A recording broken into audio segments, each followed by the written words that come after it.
હું ઓફિસે જઈને આવ્યો છું. કારણ કે હું એક નિરાશ નથી છો. દુલાભાઈ તાલુકા પ્રમુખ છે વર્ષોથી, એ પણ એને રાજીનામું આપ્યું છે. એની નીચે જેટલા કાર્યકર્તાઓ છે, કેટલા તો સરપંચો છે, કેટલા તાલુકા સદસ્યો છે, કેટલા જે ટીમમાં પ્રમુખો રહી ચૂકેલા હોય એવા બધા જ લોકો રાજીનામું અત્યારે શરૂ છે. એક જ ધારું શરૂ છે. મને એવું લાગી રહ્યું છે કે લગભગ મહુવા તાલુકાનું રાજકારણ લગભગ વિખાઈ ગયું હોય ને એવું લાગી રહ્યું છે. એટલે મહુવા તાલુકામાંથી અંદાજે કેટલાક લોકોએ ભાજપમાં રાજીનામું આપી દીધેલું છે તમારા ખ્યાલ મુજબ? હવે એનો કુલ આંકડો તો મને યાદ નથી. એક જ ધારા રાજીનામું શરૂ છે. પણ મારી પાછળ જે મારું યુવા સંગઠન છે એ લગભગ અમે 500 થી 1000 યુવાનોનું મારું સંગઠન એ સર્કલ કરસાવ જિલ્લા પંચાયતમાં સક્રિય સારા યુવાનો એવું મારી પાછળ બળ હતું, પીઠબળ. એ અમે બધા ભાજપમાંથી છૂટા. એક 1000 જેટલા લોકો અત્યારે ભાજપમાંથી છૂટા થઈ ગયા એમ ને? હા, મારી નીચે યુવાનો.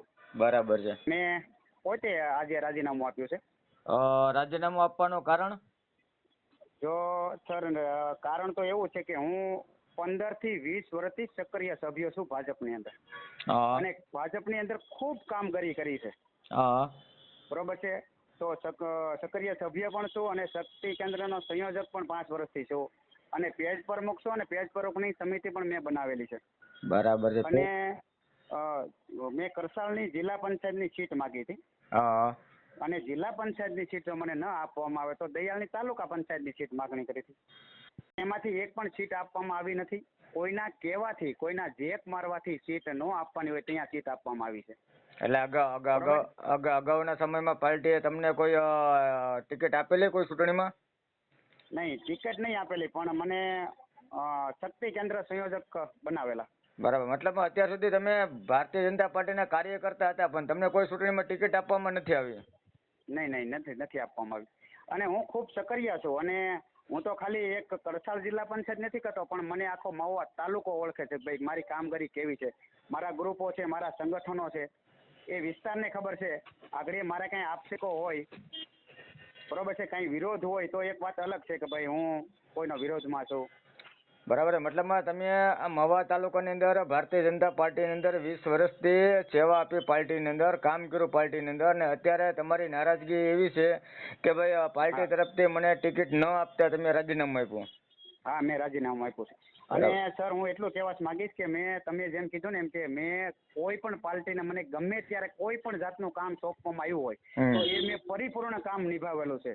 પછી ધારાસભ્યનું હોય કે સાંસદનું હોય કે તાલુકા પ્રમુખનું હોય, કોઈ પણ મને જે કામગીરી સોંપવામાં આવ્યું હોય એ મેં પૂરી રીતે નિભાવેલી છે. બરાબર. હવે અત્યારે તમે રાજીનામું આપી દીધું તો પાર્ટીમાંથી તમને કોઈ નેતાઓના કે પાર્ટી તરફથી ફોન કોલ આવેલા? હા સર, આમ તો 2-3 દિવસથી મને લોકો દ્વારા એવા વાયરલ મેસેજ હતા કે ભાઈ તમને ટિકિટ આપવામાં નહીં આવે, તમે આપમાં જોઈન્ટ થાવ, તમે કોંગ્રેસમાં જોઈન્ટ થાવ. કારણ કે લોકોની શાહના જ લોકો મને સારી રીતે ઓળખે છે કે ભાઈ એકેય હોદ્દો ન હોય છતાંય અમે કેવી કામગીરી કરીએ છીએ એ લોકોને બધા જાણે છે. પણ મેં છતાંય એવો નિશ્ચિત એવો કર્યો છે કે મેં એકેય પાર્ટી સાથે હું જોઈન્ટ નથી થયો. તમે રાજીનામું આપ્યું હમણાં, તો એ પછીના ભારતીય જનતા પાર્ટીની ઓફિસમાંથી તમને કોઈનો ફોન આવેલો? નહીં સર, હજી સુધી આવ્યો નથી. બરાબર છે. તમે પાર્ટીને શું સંદેશ આપવા માંગો છો? સંદેશ એ આપવા માંગુ છું કે ખરેખર ભાજપના સાચા કાર્યકર્તા હોય, વર્ષોથી સાચા કાર્યકર્તા હોય ને સાચા દિલથી મહેનત કરતા હોય, એ લોકોને આવકારવો જોઈએ ને, એ લોકોને પાર્ટીમાં સાચવીને રાખવા જોઈએ. પણ મને એવું લાગે છે કે આ પાર્ટીને સારા કાર્યકર્તાઓ અને જે મજબૂત કાર્યકર્તા હોય અને ખૂબ જાણતા હોય, શિક્ષિત યુવાન હોય, અને નજીક લઈ જવામાં આવતા નથી એવું લાગે છે મને. કોઈના કહેવાથી ટિકિટો આપી દેવામાં આવે છે. બરાબર.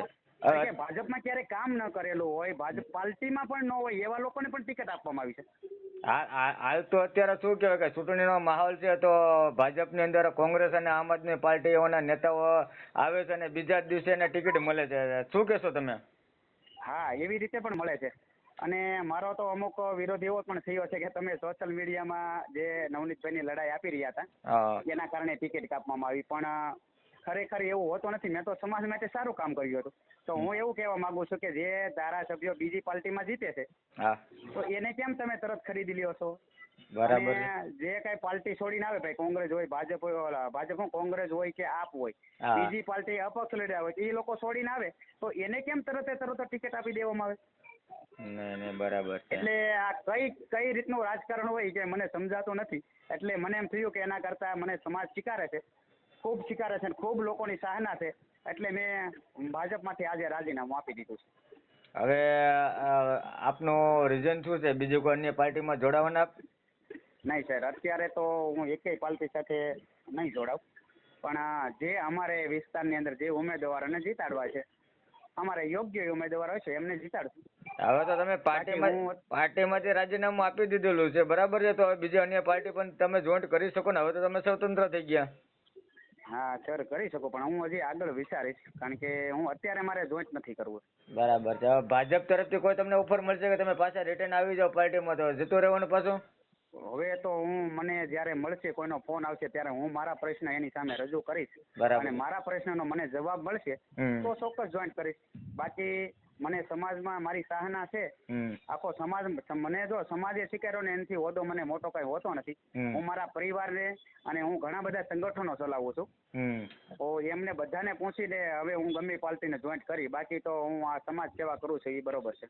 અત્યારે હાલમાં તમે રાજીનામું આપ્યું, તમારી પાછળ કેટલા લોકોએ ભાજપમાંથી રાજીનામું આપી દીધું તમારી સાથે? તો અત્યારે હું ઓફિસે જઈને આવ્યો છું, કારણ કે હું એક નિરાશ નથી છો.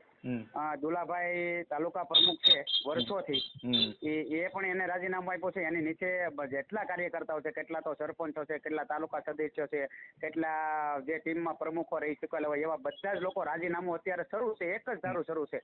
મને એવું લાગી રહ્યું છે કે લગભગ મહુવા તાલુકાનું રાજકારણ લગભગ વિખાઈ ગયું હોય ને એવું લાગી રહ્યું છે. એટલે મહુવા તાલુકામાંથી અંદાજે કેટલાક લોકોએ ભાજપમાંથી રાજીનામું આપી દીધેલું છે તમારા ખ્યાલ મુજબ? હવે એનો કુલ આંકડો તો મને યાદ નથી. એક જ ધારા રાજીનામું શરૂ છે, પણ મારી પાછળ જે મારું યુવા સંગઠન છે એ લગભગ અમે 500 થી 1000 યુવાનોનું મારું સંગઠન, એ સર્કલ કરસાવ જિલ્લા પંચાયતમાં સક્રિય સારા યુવાનો, એવું મારી પાછળ બળ હતું, પીઠબળ. એ અમે બધા ભાજપમાંથી છૂટા. એક 1000 જેટલા લોકો અત્યારે ભાજપમાંથી છૂટા થઈ ગયા એમ ને? હા, મારી નીચે યુવાનો. બરાબર છે.